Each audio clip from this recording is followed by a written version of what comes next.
Welcome to the Love of the Star podcast. I'm Bobby Belt, Dallas Cowboys insider for 105 through the Fan in Dallas, joined as always by former Super Bowl winning NFL scout Brian Broaddus. He is now the co-host of the G-Bag Nation, 2 to 7 p.m. Central, Monday through Friday on 105 through the Fan in Dallas. He is also the pre- and post-game co-host on the Dallas Cowboys radio network. So if you are tuning in this weekend to a big game between the Cowboys and the 49ers and you're checking it out on the Cowboys radio network, you're going to hear Brian's pre- and post-game analysis for what is a giant matchup here with the 49ers. And we're going to finally get into the 49ers a little bit, get into the game preview of what is, after watching the tape, Brian, for myself, I had them as the number one team in the NFL, just watching them on TV.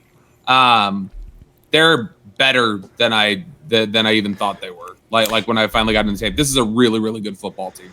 Which side of the ball were you more impressed with? I feel like there's fewer holes on the offense. Yeah, I think the defense, the secondary, the most impressive. The secondary is the thing I wonder about with the 49ers, and it's not even a bad secondary. I don't know about it. The most impressive group to me is that front six San Francisco has on defense. Dre Greenlaw, Fred Warner, and then that defensive line is really, really terrifying, I think. Warner and Greenlaw are going to make these guys hurt Monday morning. Whether the Cowboys win this or not, they're going to be hurting Monday morning. But on offense, it's so well designed. Shanahan is just so bright, knows exactly how to put guys into positions to succeed. And not just that, I think it's finally he's married his own thoughts or his own ability to help guys succeed. He's finally been able to marry that with a roster that also blends perfectly to what he wants to do himself. And so now you're seeing it all kind of come together in a way that's really exciting. Now, the offensive line, and we'll get into all these specifics, the offensive line is not as good, I don't think, as it was a year ago. Mm-hmm. But just about everything else, I think, is as good or better as what the Cowboys ran into last year, just personally. And so we'll have a lot to get into here. Brian, what would you like to start with here on the San Francisco 49ers? Yeah, how the hell do you lose to Arizona? No, I'm just kidding. You know what? I will on San Francisco. I want to start because to me the offense is impressive,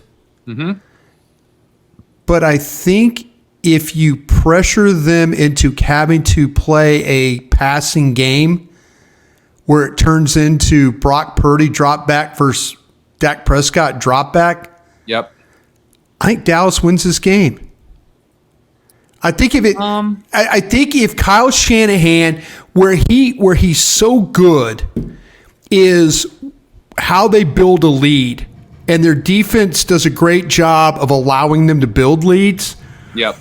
I wonder about San Francisco if you have to go series for series against them and you put that pressure on Brock Purdy to be a drop back quarterback and they can't run all the motions and they can't hand the ball off and they can't, you know what I'm saying? If you make San Francisco one dimensional where it's Brock Purdy drop back against, because I went back and watched all the pressures that they faced this year.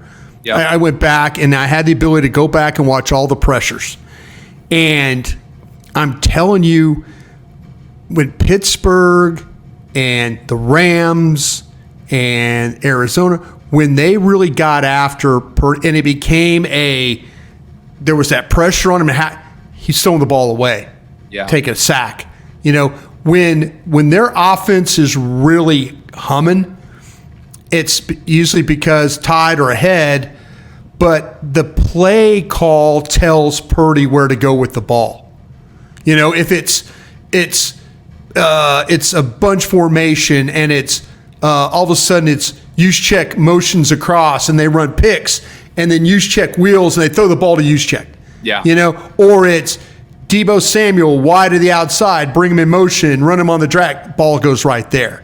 I just have a feeling that if Brock Purdy, and he might very well kill you, but this is just my way of thinking about it, make him have to consistently deal with pressure, which I think there's a way. You're right about them. I don't think Colton McKivitz, the right tackle, is great. And McGlinchey wasn't great, but McGlinchey was stable. Yeah, McGlinchey isn't Colton McKivitz.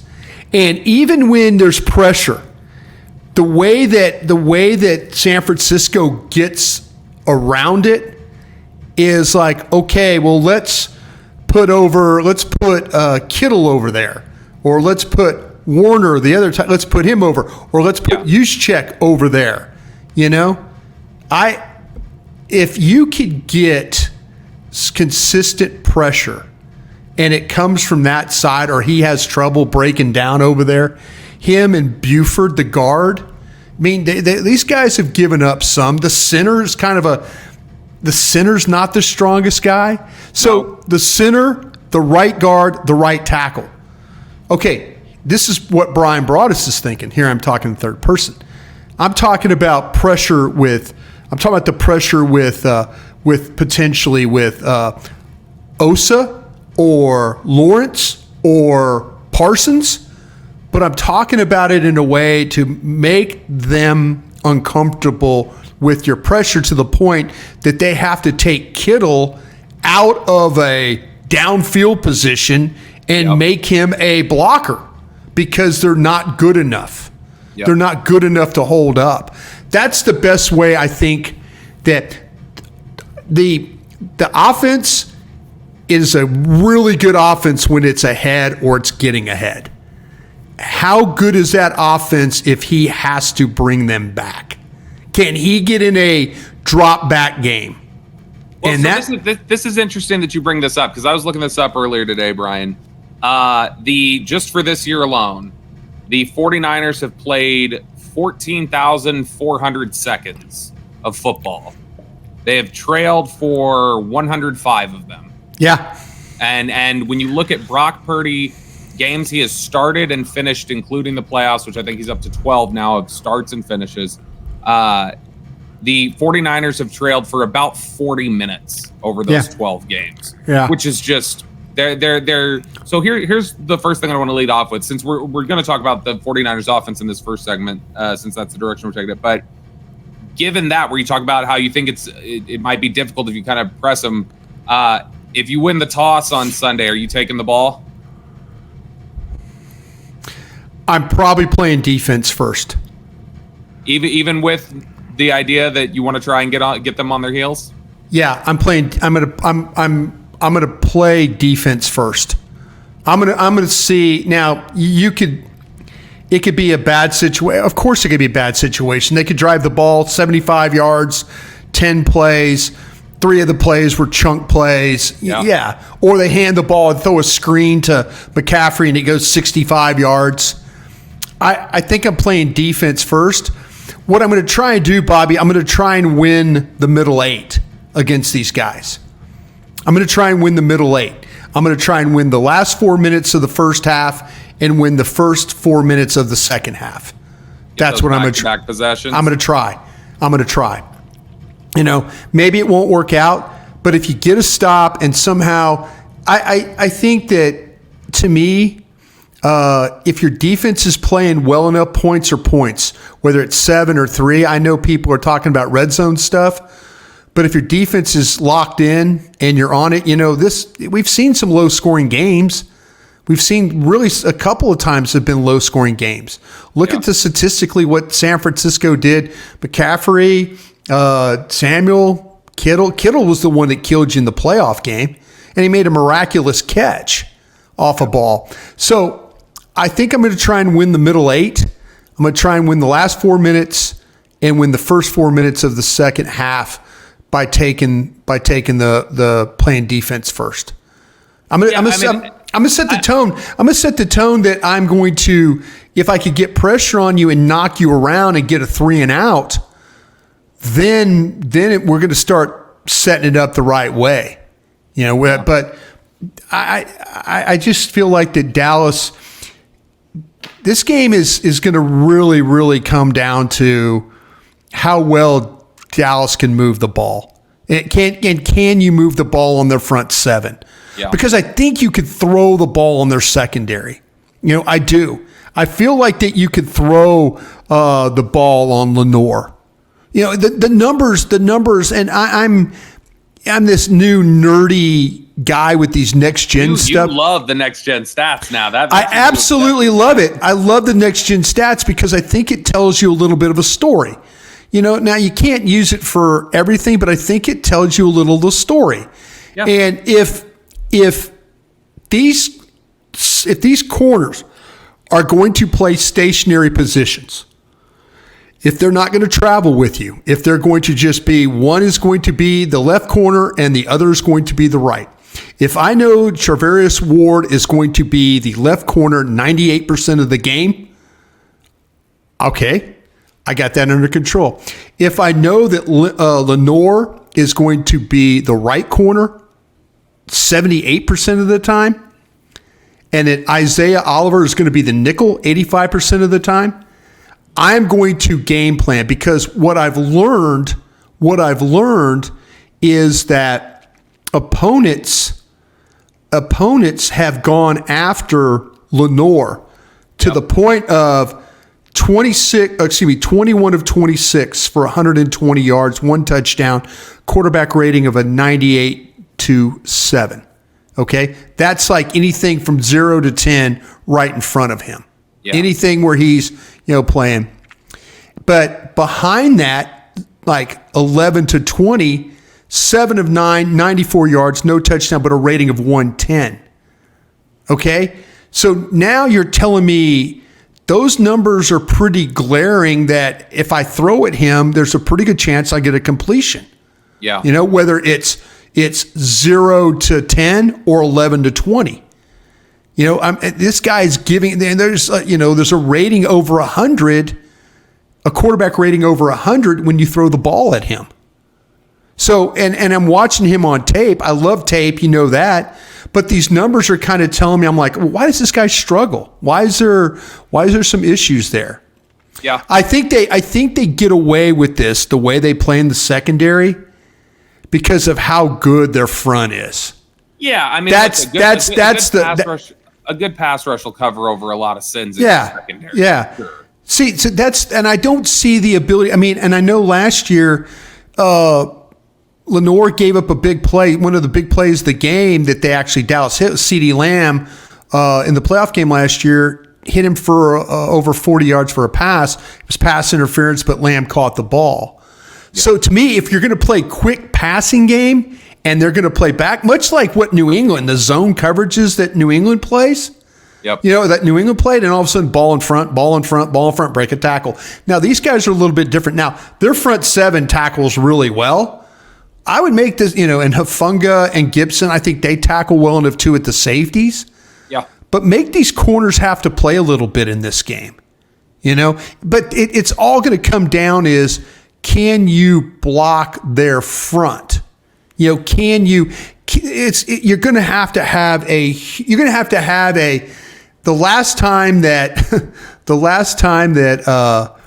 Terrence Steele played against Bosa was his first start, right? Well, he didn't get to play against him last year. He didn't get to play against Bosa, Nick Bosa, because he was out with the knee injury. But when he started against brother Joey, was that the previous time? Was that the first time he ever made? Was Nick out for the playoff game? The one in Dallas? He got hurt. Didn't he get hurt in that game? He got banged up, I think, but he rolled an ankle, I want to say is what it was. But I'm saying that's what to me. Well, yeah, I was trying to say that maybe the last time he played a Bosa was, but I didn't go back and look at Nick played 23 snaps in the game against Dallas and 21 before he got hurt. There you go. That was Steele, but that would have been the very last time. Yeah, but see, that's what I'm saying though. I feel like though how well Terrence Steele plays in this game. They're going to need him, and it's going to be a tough game. It's not going to be easy. How do you hold this guy off the stat sheet? Do you put a tight end over there to help Steele? Do you run a running back at him? That's how they beat his brother up in the Chargers game that I remember. Yeah. Which to Steele's credit, he's a different player now. Yeah, exactly. It was single block, chip, double, chip, single block, chip. I just think you have to, because Bosa's going to get pressure, but you just don't want him to overrun Steele. He's one of these guys that when he pass rushes, he's going to, if he feels like you giving ground, he will put his head down and run you right back to the quarterback. Yeah. But Steele is a good enough athlete to kind of deal with, because Bosa's going to give you all this kind of jerky movement, and then rush. And so he's going to try and break you down that way. But Steele needs to be, he's pretty patient as a pass blocker, but they're going to need him to play really, really well. I think they match up pretty well inside. When you look at this, when you look at the two tackles, when you look at these, and these guys really, you're going to get. You think Dallas matches up well inside against them? Yeah, because Armstead and Hargrave, and I say this because last year in the playoff, again, it was one of the worst games when you go back and watch for Biotish. Biotish was not very good in this game. Biotish also dealing with a bad ankle that game. Okay, and then Martin Martin holding up. You're going to count on Martin holding up. Biotish being better. But last year, your left guard was Connor McGovern, and now you have one of the best young offensive linemen in the league playing that left guard spot for you. So when Armstead lines up at the left defensive tackle, which would be over Zach Martin the majority of the time, and when Hargrave lines up over the right side against Tyler Smith, well, there's kind of power and quickness versus power over there. I think they match up better inside than they did last year. I do have I have some thoughts on Hargrave. Before we jump into that, good time to remind everybody you are listening to the Love the Star podcast. The Love the Star is an Audacy podcast. You can listen to it on the Audacy app or wherever you get your podcasts.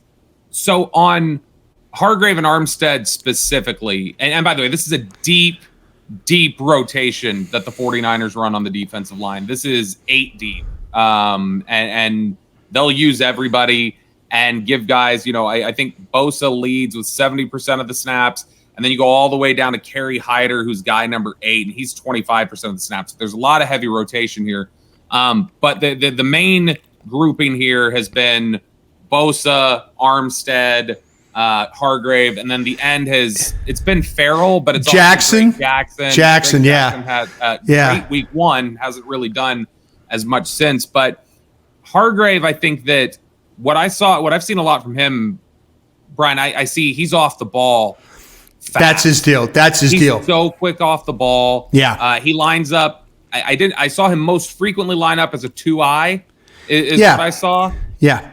And he's just, and we're familiar with him. But see, that's what I'm saying. If you look at where they line up, Bobby, and real quick, I'm sorry to interrupt you, and that's terrible on my part. I was just trying to get this point in. No, you're good.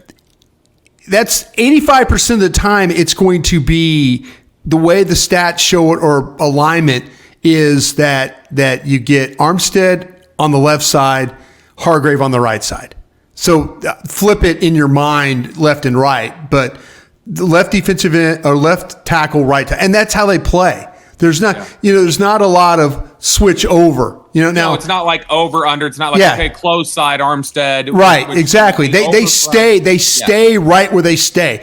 Bosa stays right where he stays. Yep. That's how they play their line. So if you want to game plan it that way, the area that I would worry about. And I don't know about what's the situation with Tyron Smith. And I know that as we tape this on what night is this? This is a Thursday. Thursday night. As we tape this on a Thursday night, Tyron Smith practiced a little bit today. Well, he was full.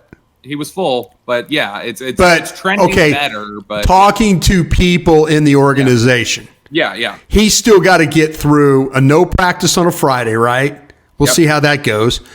Saturday is going to be important, and we'll see what happens on him on Sunday. So I don't think they're completely out of the woods yet on Tyron Smith. That's No, the vibe I'm yet. getting. Yeah. Not yet for sure. But you need him to play, I think. He wasn't very good at right tackle last year in this game against He wasn't Post. very good at right tackle, period, Yeah. at the end of the year. And so I think you're right. Tyron would be a big boost here. Jumping back over to San Francisco's offense real quick, McKivitz and the way that he's struggled, and Spencer Burford, the UTSA kid. Good player. I think he's got something. He got some. He's still got to grow into it a little bit. I think he's still figuring things out. I agree. There are times where he gets worked a little bit, but he's very talented. I agree. When you look at it, do you think some of their issues there have also been covered up by just how quick Purdy gets the ball out? Like what we're seeing Dak do now, like that's a big part of what Shanahan's trying to do is just, quick throws. Do you think it's just they're able to mask over it a little bit? They mask over their secondary issues some with we've got a great pass rush. Right. And they mask over some of the issues with the right side of the line with, we're going to get the ball out fast. We're not even going to give you a chance to hit us. Well, see, that's the thing about it too, is when Purdy feels the rush, he's not just going to randomly throw it and hope for the best. He's very but he'll fumble the ball. He will put the ball on the ground. They just, they jump on the ball. You got to be ready when he gets hit. The ball's on the ground. You got to be ready for it. How much better is the player you've seen on tape the first 4 games this year than the guy you saw on tape leading into the game? He's so confident in the way he plays. He's really good. Okay, he made a throw early in the last game where he just kind of comfortably rolled out and he went across his body and hit McCaffrey on the second drive, I think. Yeah. And I was just like, that's a veteran. Well, he got pressure. Yeah, he got pressure and he just kind of floats and then throws the ball back inside. McCaffrey jumped up and got it. The thing that will get you about a little bit about Purdy is, though, the slants. His receivers pull him out of the ditch sometime. And I mean, pull him out of the ditch where ball's not right out in front, little work. These guys do a great job of Ayuk. And, when Purdy gets in trouble, he will throw the ball to Ayuk. And Ayuk will find a way to get open, and then Purdy somehow gets him the football. But, yeah, to your point, I would like to see the 49ers have to play from behind. Because I don't know how much of all that eye candy. Now, they have the capability of scoring quick. They can hit the ball. They can strike. But could they, if somebody is really, getting on them and making them have to work for it, how much of the movement are you going to see, the one-man screens or the wheel routes by? If I'm the Cowboys too, by the way, and I'm Mike McCarthy, I tell the officials before the game, I'm like, you need to watch that 44. He starts early on motion. He's upfield before the Seriously. No, I put it in the referee's mind. Like, listen, this guy starts early. We're not playing in the CFL. We're playing in the NFL here. You can't take routes upfield early. That's illegal. That's legal formation, legal ship, whatever, whatever you want to call it. Yeah. But to me, I would like to see Brock Purdy have to play a drop back game and see how that really works out. Because they're not a big shotgun team. They're one of the lower teams ranked when it comes. Playing underneath center. They'll do pistol formation. But that's saying they'll do pistol. But how much? The ball fake and all that. Your hope as the Cowboys is your offense doesn't pee down its leg. That's your hope. Because I think what's happened the last 2 years. I think Dan Quinn has an understanding of how to play against Kyle Shanahan. I think he does. But the problem is, though, offensive line, San Francisco. Bobby, did you notice pin and pull? Did you notice counter tray? Did you notice? I did. Did you notice all the movement stuff? Yep. You know what I also noticed here, and this isn't just the offensive line. Like, we're just talking about the skill position guys here. Have you seen? And they don't always all do it well, but have you? Don't block anybody on the defensive line and just run to the linebackers. Well, they'll do that. Yeah. But they'll also there's not a lot of duo. They just go. Exactly. That's what I'm saying. Yeah. They most teams are like. like hip to hip, and then they secure the down guy and then push to the second level. Yeah, the Martin Steele combo one. 49ers just, they straight say, okay, you got him one-on-one, I'm going to the linebacker. Well, and I wonder if this is partly why. Have you seen a group of skill position players more eager to block than the 49ers? Kittle. Like every but McCaffrey blocks. They all did. That's what I mean. McCaffrey, Samuel, Kittle, Ayuk. None of them are too finesse to do it. They will all block. They'll all get involved willingly, eagerly. Yeah. And that's another one of these things that I think the Cowboys have to be ready for, is that everybody's going to catch a beating on Sunday because everybody blocks. The one thing that I said about Kittle, I've never seen a star player more willing to do dirty work than this guy. It reminds me very much. It reminds me very much of a guy like a Hines Ward who used to play in Pittsburgh. Yeah, he takes so much pride in his ability that the ball's going to go behind him, and he's not one of these star tight ends that just catch the ball. He is a legitimate 75% of the time he's going to be in line, he's going to be next to the tackle, and he's going to be either on the right or left in line, and he is going to try and hammer your edge or your linebacker. He loves it. He loves it. He absolutely loves it. And Juszczyk, he loves it too. They all take pride in being. It's like when they watch the tape. It's like they give them like a little bonus. Like instead of helmet stickers, like they have a little pot, and they say, okay, this week's blocking award goes to George Kittle, and here's the block, and he just destroys somebody. Ayuk just murdered one of the Pittsburgh corners on a ball that went to McCaffrey. Just murdered him. They've all got pancake blocks on their tape. Helmet stickers. Ayuk, Samuel. The skill position players have pancakes. So they all... Shanahan has gotten everybody to buy in to everything that he wants them to do. Totally. And that's why I'm saying, can you get ahead of them? Can you get ahead of them and maybe take them out of that game a little bit? I don't know. You need to. That would be a big boost for you, because I think right now, look, here's what I saw. When I saw this team on tape, they are. I don't think you can have, I don't think it's a debate really. Like, I mean, it's to me, the team you're playing this week is an objectively better football team. That team is so well coached and so tight all the way around. Doesn't mean you're not a really good football team. It doesn't mean by the end of the year you can't be better than them. But right now, today, that's a better football team. And you're going to need a little bit of luck. You're going to need really good execution. You're going to need them to probably make some mistakes. So, Brian, when you watch this team from last year to now, where do you think they're tougher than they were heading into last year's playoff game? Where do you think they're more vulnerable than they were heading into last year's playoff game? Vulnerable right tackle. Better quarterback. I think the kid has experience. I wasn't expecting him to be back from that elbow injury and all that. That kid came, he fought, he knew he had a job to do. He worked really, really hard. He's got so much confidence playing. But when you pressure him, there are things that he struggles with. Most quarterbacks, when you pressure him, they struggle with some things. Yeah. Can the Cowboys pressure him? That's going to be the key in this game. Make him throw off his back foot. Make him have to take a sack. Make him, throw a ball away that he couldn't complete. I mean, Arizona, he damn near completed every pass he threw against Arizona. Yeah. He was 21 of 22. You can't let him get in that kind of mode. You just can't. And, if they don't pressure him, or the Giants did, the Rams did, the Pittsburgh, I know the score got out of hand. But this is, in my opinion, this is the best offense that the 49ers will have played. This will be the best. The challenge for the Cowboys is this is the best offense they will have played. Because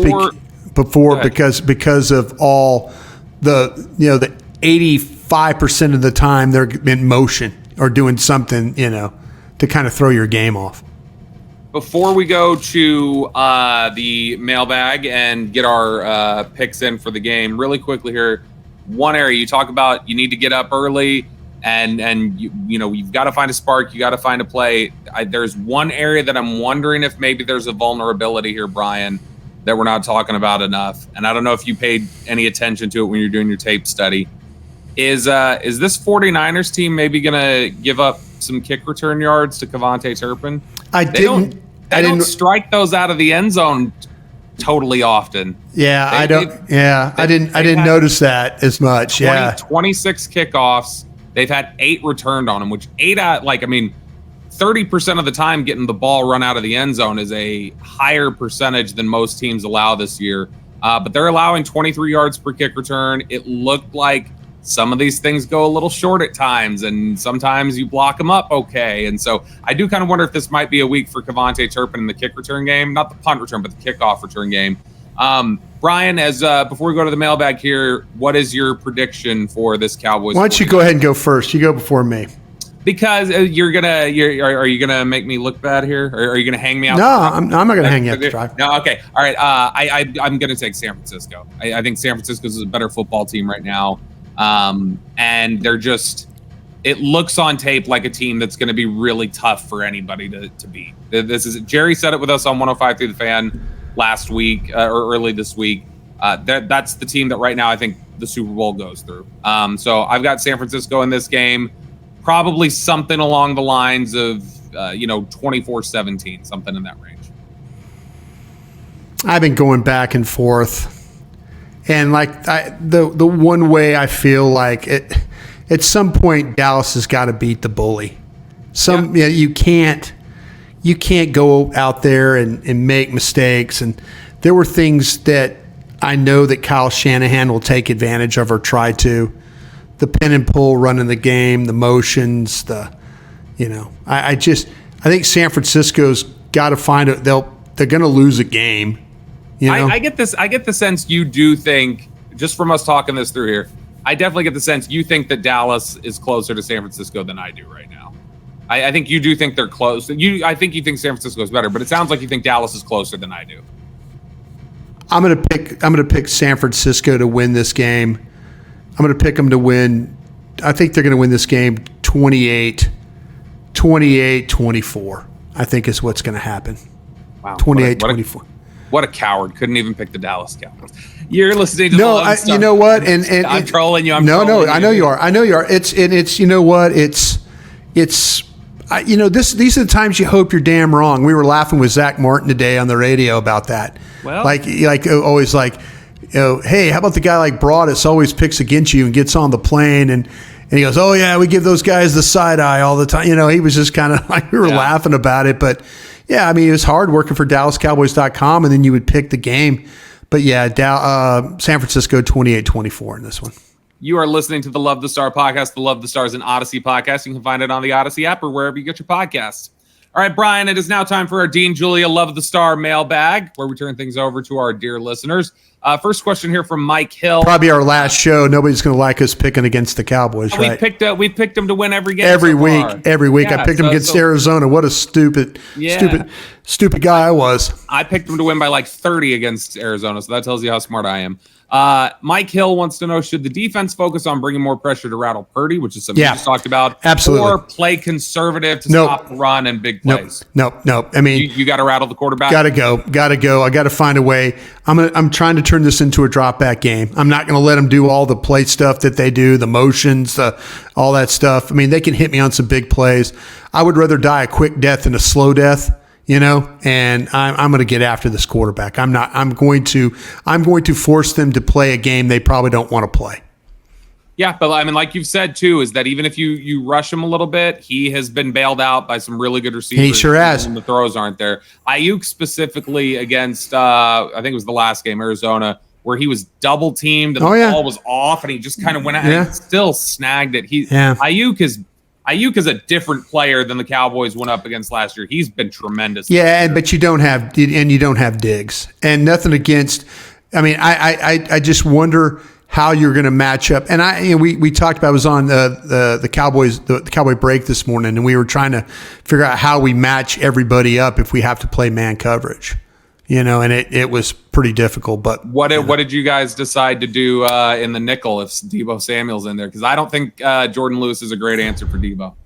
Well, you know what, you have to figure out, and let me just once again humor me with some me and my numbers now, since I'm such a number guy. This is where you get the alignment for Deebo Samuel. And so 64% of the time he's going to be out wide, 20% time he's in the slot, and 6% he's in the backfield. His backfield snaps appear to be less than what we've seen in the past. Yes. But still there's that threat. Okay? So, and I had... Slot numbers are also likely down just because they're so rarely out there with 3 receivers. It's usually 2. Oh, no. Let me tell you this. They're going to get in 21 or 22 personnel. Yep. And let me throw something at you that I learned. When Brock Purdy's in 21 personnel... when you start the 21 personnel is 2 running backs, 1 tight end. In those snaps, and this is another thing I learned doing these numbers. The 49ers have played 103 snaps of 21 and 22 personnel. 2 running backs, 1 tight end, 2 running backs, 2 tight ends. They've played 103 of those snaps.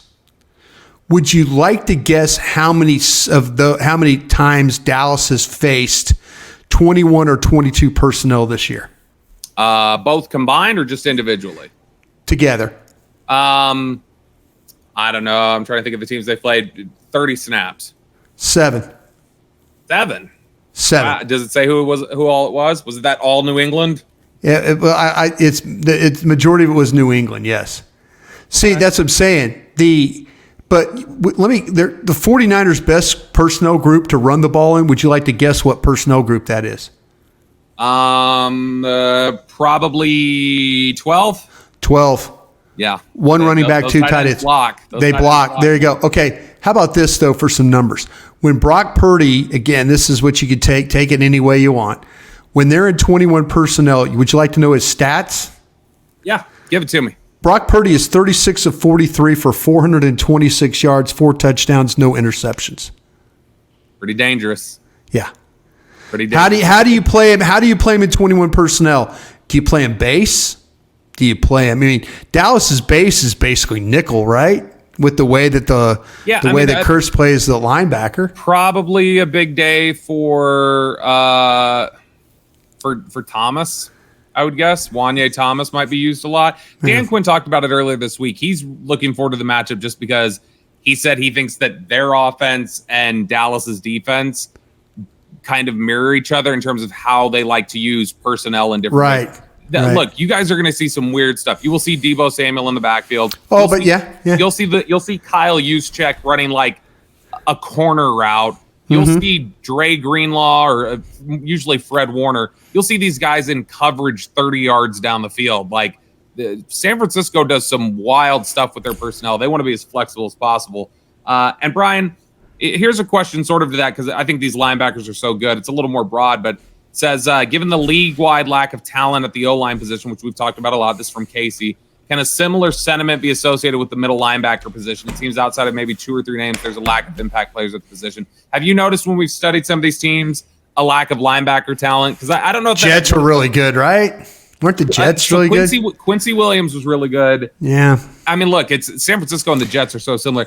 Kadir White was good, right? White's good, yeah. I think these two are probably the best linebackers. Oh no, these are the 2 best, yeah. And one of them's dealing with one of them's dealing. Drake Greenlaw's dealing with an ankle, so I mean he's going to play, but Charvarius Ward's been dealing with a heel. Yeah, so I mean they've been banged up, but I'm telling you, if you find a way to protect in this game, some plays could be made in the secondary. You got to protect though. That's the ultimate sacrifice. Whatever that is, the benefits of sacrificing to help protection can help you make plays in the secondary. This Cowboy wide receiver crew is different than any other that these guys have had to deal with. And it's different than the ones that were in the playoffs last year. When you start talking about, with Noah Brown and T.Y. Hilton and that crew. This is a different crew when it comes to catching the football. Next question here from Jake. What's more important, setting the edge against the sweeps from CMC and Debo, or getting good play up the middle from Mozzie and Hankins? Would you rather stop the edges or ball goes the edges a lot? Yeah, ball's going to go the edges. Let me give you the best scouting advice I can ever give you. Wherever number 44 goes, follow him. That's where the ball's going to take you. Pass or run. Yeah, pass or run. Honestly, you're Jerry, that's seriously wrong that often. That's if 44-85, wherever the ball goes, follow those guys. That's kind of where it's going to be run. Yeah, the 49ers like to create running lanes, and then they like to be able to kind of, get around the field. And screens. Yeah, and so bubble screens. Yeah, last week is when you needed Mozzie and Hankins, because that's a team that likes to run between the tackles with the Patriots. Yeah. 49ers are going to play it a little different. They're going to go All right, just before we get out of here, pin and pull. Exactly. Just before we get out of here, last question for you here, because I think the answer is absolutely yes. De La Cruz wants to know, is there a better unit, or it's not yes, because I think it is, but is there a better uniform matchup in the NFL than Cowboys versus 49ers? There'll be a good one. I think there'll be a better one next Monday night. Which one? Who's that? Oh, Cowboys Chargers? Really? Yeah. Man, Brian, look at that. Look, there's nothing. That's a beautiful matchup. Now, Cowboys, the historic Cowboys. Let me tell you what, man. When those 49er fans show up at AT&T Stadium wearing that red, you know it. You know they're in the game.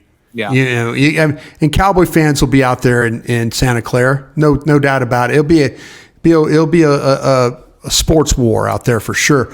But yeah, Cowboys Chargers, would they go powder blues? I like those two uniforms. I don't know how much I like. How about Kansas City? How about Kansas City?